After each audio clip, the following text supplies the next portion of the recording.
ce sujet-là en particulier, il héberge en son sein un autre arbre. Alors je vous invite à tourner un peu autour et à le chercher.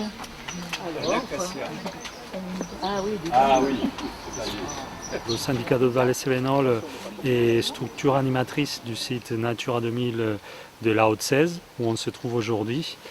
Et dans le cadre de l'animation de ce site Natura 2000, donc on a organisé une sortie botanique centrée sur le village de Vialas avec une approche des plantes comestibles, pour sensibiliser le grand public et les habitants de la commune surtout à changer un peu de regard sur les plantes quotidiennes et à s'intéresser donc aux plantes sauvages. Plus on en a dans son jardin et plus on est content.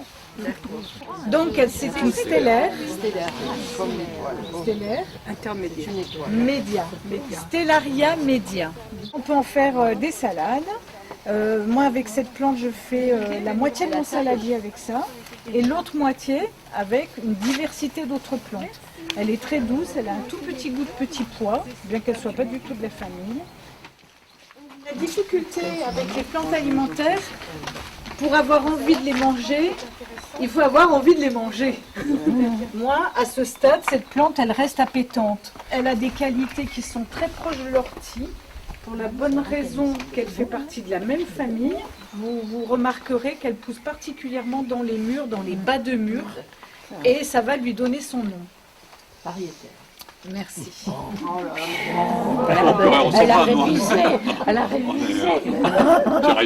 Donc c'est très important pour s'assurer de l'identification d'une plante d'avoir un regard très général et très détaillé.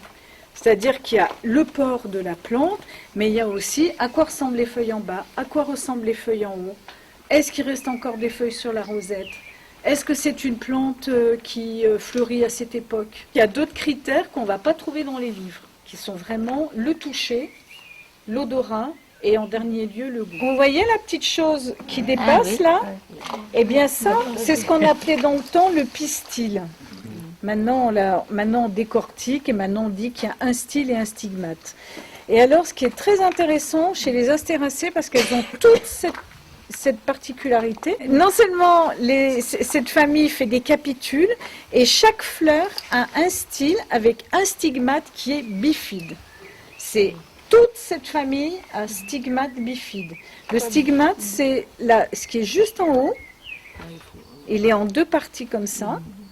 Et le stigmate, c'est l'endroit qui va attraper le pollen. Si jamais le pollen n'est pas le pollen de l'espèce, que fait le stigmate? Il le vomit.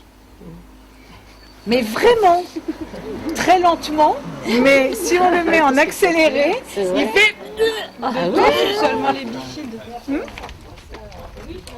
Cette sortie, elle est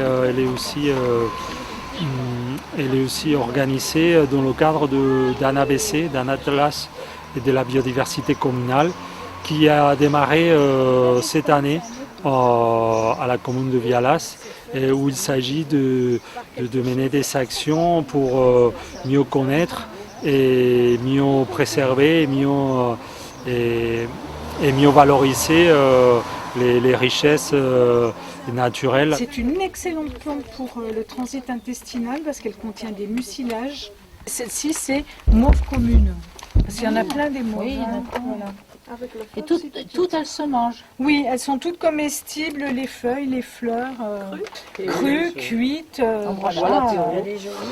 Alors elles ont souvent ce petit signe, donc 5 nervures, donc on dit des feuilles palmées, et avec un petit point central coloré, très très souvent. La rose trémière, on peut la manger. C'est excellente plante à manger. Oui, c'est la même famille. C'est malvacée. Famille des malvacées, rose trémière, avec les fleurs, vous pouvez faire des fleurs farcies, elles sont énormes ces fleurs, vous pouvez faire des fleurs farcies comme pour les fleurs de courgettes. Tu repasseras. Là vous prenez quelques feuilles, vous les pressez, vous les sentez et vous me dites ce que vous sentez. C'est une plante qui contient de la coumarine, La coumarine, c'est une molécule qu'on retrouve en particulier dans 2 épices, entre guillemets, 2 fruits qu'on utilise dans la cuisine. L'un, c'est la fève de tonka, c'est une amande exotique, et l'autre, c'est la vanille. Quand on connaît bien la fève de tonka, franchement, avec cette plante, il est impossible de faire la différence à l'aveugle. Est-ce que ça, c'est de la fève de tonka ou est-ce que ça, c'est du mélilot?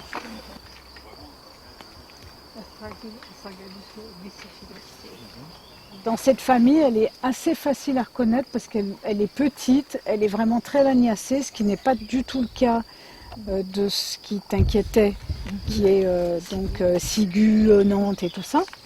Et alors, si on va, comme elle a fait Eva, bien profondément, tout doucement dans la terre, on va, si on suit la tige, on va finir par trouver cette noisette. Là, elle est quand même une belle taille. Hein. On a, disons, au moins une douzaine d'événements par saison, sur des thématiques très larges. Et aujourd'hui, c'est de la biodiversité, mais ça peut être aussi sur la rénovation du bâti, et la forêt, les feux de forêt, etc. Sur le site de la Haute-Cèze, on fait 4 sorties botaniques normalement au printemps. Et après, on fait autant de sorties sur les insectes en été, notamment sur les libellules. Après, il y a des sorties aussi sur le castor, etc. Oh là là, c'est trop. Oui, c'est ça. Il est Daniel, viens me voir. Daniel, regarde ce que tu veux manger. Non, c'est pas. On ne lui reprendra plus, hein, Daniel. Oui, regardez.